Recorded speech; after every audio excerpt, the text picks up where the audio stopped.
बिस्मिल्लाहिर्रहमानिर्रहीम। आप देख रहे हैं एबी टीवी और मैं हूं एम अब्दुल्ला भट्टी। आज की जो सबसे पहली खबर वो ये है कि इमरान खान तौहीन अदालत केस में आज एक बार फिर इस्लामाबाद हाई कोर्ट के अंदर पेश हुए थे, जो कि उनका केस इस्लामाबाद हाई कोर्ट के 3 रुकनी बेंच ने उसका नोटिस लिया था और उसके ऊपर फिर 3 रुकनी बेंच तश्कील दिया गया था। आज उसकी दोबारा समाअत थी। आज इस्लामाबाद हाई कोर्ट के चूंकि चीफ जस्टिस अतहर मिनल्ला अपनी छुट्टियों से वापस आ गए थे, तो लिहाजा आज केस की सरबराही उन्होंने खुद की है। और इस मौके पे इमरान खान आज अदालत के अंदर खुद पेश हुए। अपने वकला के हमरा और आम पार्टी के जो सीनियर क़यादत थी वो भी इस मौके पर इमरान खान के हमरा थी, जिनमें शाह महमूद कुरैशी थे, असद उमर थे और बाकी आम जो उनके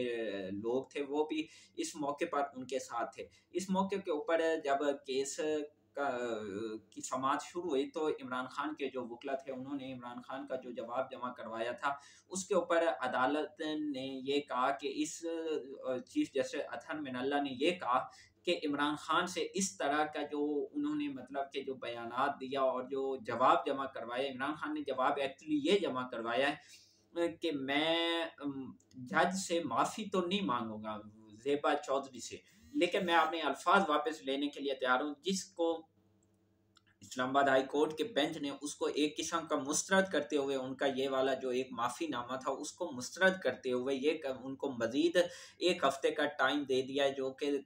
8-7 सितंबर तक है। 8 सितंबर को दोबारा इस केस के ऊपर दोबारा कार्रवाई होगी और उन्होंने इमरान खान को ये कहा है, इस केस की जब समाअत हुई तो उस दौरान चीफ जस्टिस ने ये रिमार्क्स दिए अतहर मिनल्ला ने कि इमरान खान जैसे कैलिबर के आदमी और इतने बड़े लीडर से इस किस्म के बयान की तवक्को नहीं थी जो जिस अंदाज से उन्होंने गुफ्तगू की है। और इसके ऊपर उन्होंने इस दौरान मजीद ये कहा कि जिस तरह जुबान से कमान से निकला हुआ तीर और ज़बान से निकले हुए अल्फाज वापस नहीं आते, इस तरह जो आपने बयान दिया है ये भी एक बहुत ही डेंजरस। और इसके दौरान एक और अहम नुक्ता चीफ जस्टिस ने ये मेरे ख्याल में जो आज की समाअत का वो सबसे ये अहम उठाया, सोशल मीडिया के हवाले से। उन्होंने ये कहा कि अगर हमारे लीडर आज ये फैसला कर लें कि हमारा जो सोशल मीडिया के ऊपर जो नाज़ेबा गुफ्तगू होती है, अगर वो हमारे लीडर ये तयन कर लें कि ये नहीं होगी तो उसके ऊपर बिल्कुल नहीं होगी। अगर हमारे लीडर चूँकि जो एक लाइन एंड ड्राफ्ट एक लाइन खींचते हैं तो वो उनके फॉलोअर भी उसी को फॉलो करना शुरू कर देते हैं। तो इस मौके पर उन्होंने ये कहा कि इस किस्म के जो यानी कि जुमलेबाजी हैं उस तरह से नहीं कहना चाहिए आपने। फिर इस दौरान चीफ जस्टिस ने एक साबका जो मतलब के केसेस थे उनका भी हवाला दिया, जिनमें निहाल हाशमी, तलाल चौधरी, दानियाल अजीज़ का केस था, उसके ऊपर भी आपने यानी कि हवाला दिया, उन बयानात का भी जिक्र किया। और आज इस केस को भी रिलेट करते हुए उन्होंने ये कहा कि इस किस्म का बयान जो इमरान खान ने दिया ये बिल्कुल यानी कि एक यानी कि अदालत को और जज को इन्फ्लुएंस करने की, उसके ऊपर असरअंदाज होने की कोशिश थी। तो इसके ऊपर उन्होंने मज़ीद ये कहा कि इमरान खान को चाहिए था कि इस तरह का बयान नहीं आना चाहिए था, और हम ये सोचते हैं कि जो इतना बड़ा लीडर है वो इस तरह की बातें उसको ज़ेब नहीं देती। तो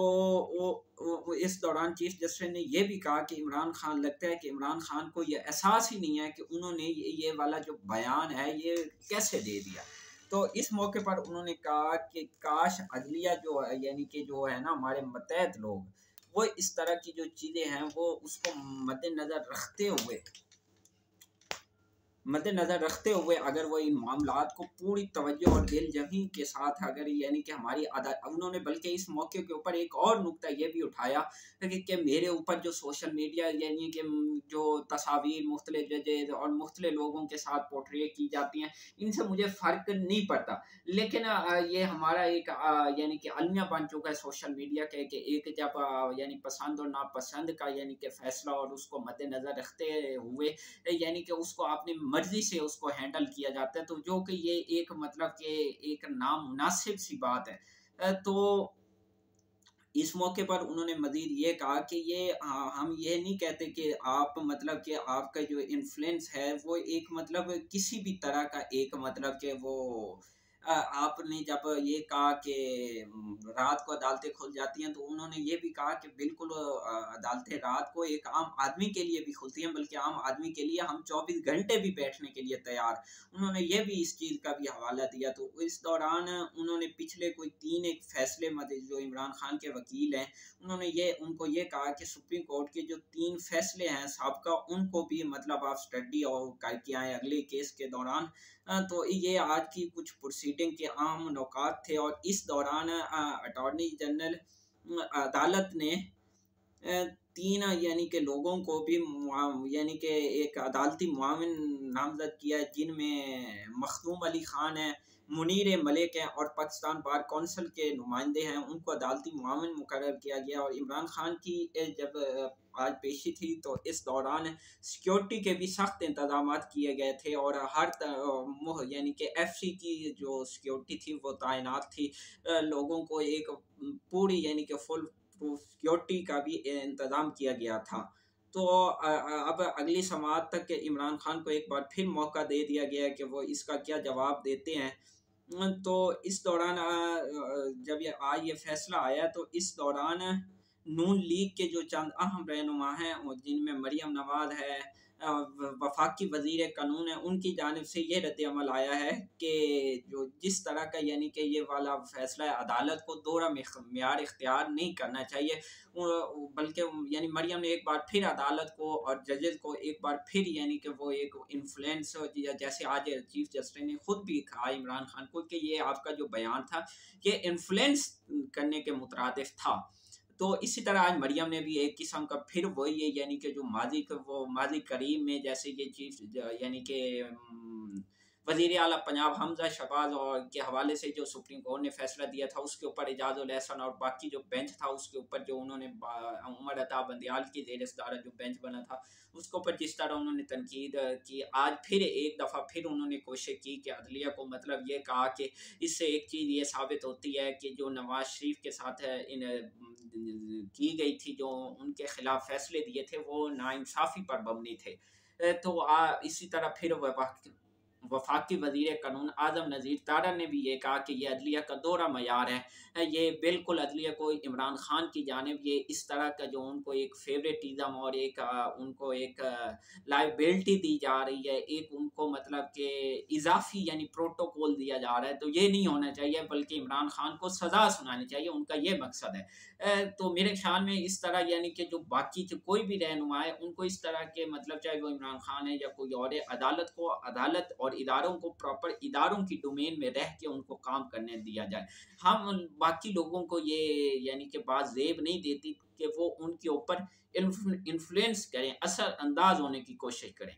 तो ये चीज़ नहीं होनी चाहिए। इसी तरह आज की जो दूसरी बड़ी खबर है वो ये है कि हुकूमत ने एक बार फिर IMF से मुआहदा हो गया है 1.25 अरब का, लेकिन उसके अभी तक जो समरात हैं वो बजाय अब आवाम को मिलने, ये पहले हुकूमत कहती थी कि ये मतलब कि समरात आवाम तक पहुंचेंगे, ये IMF की वजह से ये थोड़ी मुश्किलात हैं। अब तो वो मुआहदा हो गया, बल्कि अब मुआहदा हो गया तो उसके फ़ौरन बाद अब उसके रद्द अमल, उसकी जो असरात हैं वो आवाम तक एक बार फिर यानी कि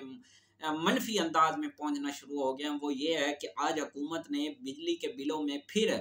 4.34 रुपए फी यूनिट उसके अंदर इजाफा कर दिया, और ये जुलाई के फ्यूल एडजस्टमेंट में किया गया है। और इस तरह से अब तकरीबन जो यूनिट है वो तकरीबन 40 के राउंड अबाउट पहुंच जाएगा। तो मैं आपको यहाँ पे एक और चीज़ भी ये बताना चाहता हूँ कि जो फ्यूल एडजस्टमेंट है वो होता क्या है, और इस तरह जो आज फ्यूल एडजस्टमेंट की मद में ये 4.34 पैसे इजाफा किया गया है, 4.34 रुपए जो इजाफा किया गया है, उससे सार्फिन पर 35 अरब रुपए से जायद का बोझ पड़ेगा। और इसी तरह जो ये फ्यूल एडजस्टमेंट है उसके हवाले से CPPA ने अपना जो एक गुज़िश्ता माह की जो एक पूरी एक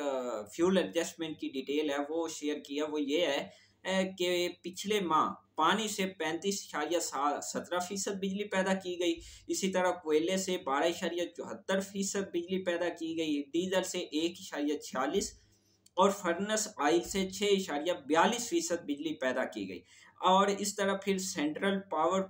परचेजिंग एजेंसी का ये कहना है कि डीजल से जो बिजली पैदा की गई थी वो तकरीबन उसकी जो फ़ी यूनिट बनता है वो 27 रुपये 88 पैसे फ़ी यूनिट बिजली पैदा की, यानी 28 रुपये फ़ी यूनिट बिजली पैदा की गई डीजल से। इसी तरह जो फर्नेस ऑयल से फ़ी यूनिट बिजली पैदा की गई वो बनती है तकरीबन पौने 36 रुपये फ़ी यूनिट है। और जो मकामी गैस से बिजली पैदा की गई वो 10.36 रुपये फ़ी यूनिट बनती है। तो ये इस तरह की, और दरआमदी जो एलएनजी है उससे जो बिजली पैदा की गई वो 14.98% थी। एलएनजी से जो बिजली की लागत है जो पैदा की गई थी वो तकरीबन उससे जो फ़ी यूनिट बनता है वो 28 रुपये 28 पैसे फ़ी यूनिट जाके बनता है। तो यहाँ से आप ये अंदाज़ा लगाओ कि जो पानी से बिजली पैदा की गई वो सबसे सस्ती थी। तो यही चीज़ है कि अगर हम लोग आज डैम और ये जो अभी सैलाब वाली सिचुएशन पैदा हो चुकी है, अगर इसकी जानिब अगर हमने तो इसको कवर अप कर लिया होता तो आज ना हमें सैलाब की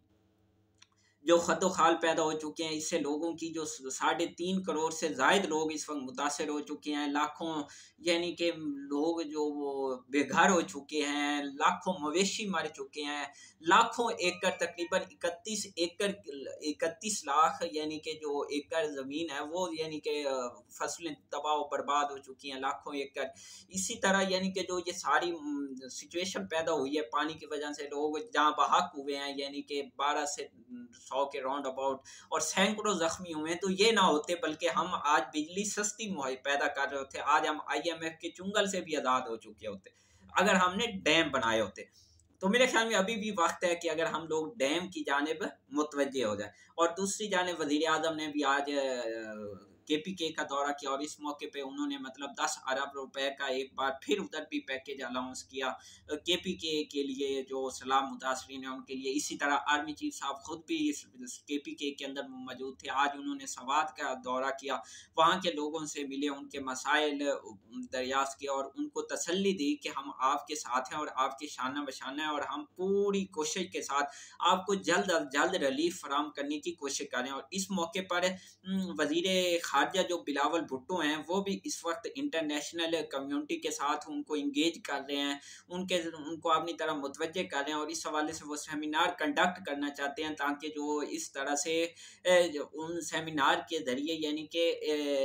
फ़ंड इकट्ठा किया जाए जो सैलाब मुतासरीन तक पहुँचाया जाए। चूँकि मैं आपको ये भी बताता चलूँ कि सैलाब की वजह से तकरीबन जो मुल्की ख़जाना है उसको तकरीबन 10 अरब डॉलर का नुकसान हो चुका है, जो कि अगले तकरीबन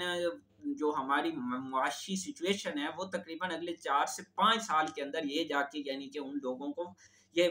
10 अरब डॉलर का जो गैप है वो मतलब कि उसको कवर अप किया जाएगा। तो इस हवाले से इमरान खान ने जो पोर्टल बनाया था उसके ऊपर आज उन्होंने एक ट्वीट किया। उन्होंने ये कहा है कि तकरीबन अब उस पोर्टल के ऊपर $2 मिलियन जो रकम है वो यहाँ आ गई है, मतलब कि यानी कि 20 लाख डॉलर यानी कि वो यानी कि उस पोर्टल के थ्रू पाकिस्तान यानी कि वो फंड रिलीफ जो उन्होंने कायम किया है यानी कि सैलाब मुतासरीन के लिए, उसके अंदर वो आ चुकी है। तो ये एक चंद चीज़ें थी और इसके साथ मैं आपको ये भी बताता चलूँ कि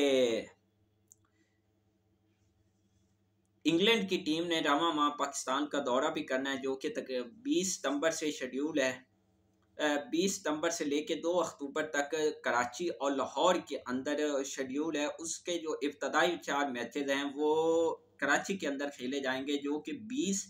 22, 23 और 25 सितंबर को खेले जाएंगे। जबकि जो बकिया 3 मैचेज़ हैं 28, 30 सितंबर को तो खेले जाएंगे और आखिरी जो मैच होगा वो 2 अक्टूबर को कदाफी स्टेडियम में खेला जाएगा। तो इस हवाले से पीसीबी ने जो टिकटों की फ़रोख्त है वो ऑनलाइन शुरू कर दी है। वो bookme.pk से जाके आप ऑनलाइन बुकिंग भी कर सकते हैं। और जो कराची के हवाले से जो वहाँ मैच होने हैं उसकी जो बुकिंग है वो जो टिकट्स हैं वो 1500 का मैक्सिमम है और कम कम 350 राउंड अबाउट जो है वो मतलब कि मिनिमम टिकट्स है। और ये पीसीबी ने ऑलरेडी अनाउंसमेंट कर रखी है कि जो कराची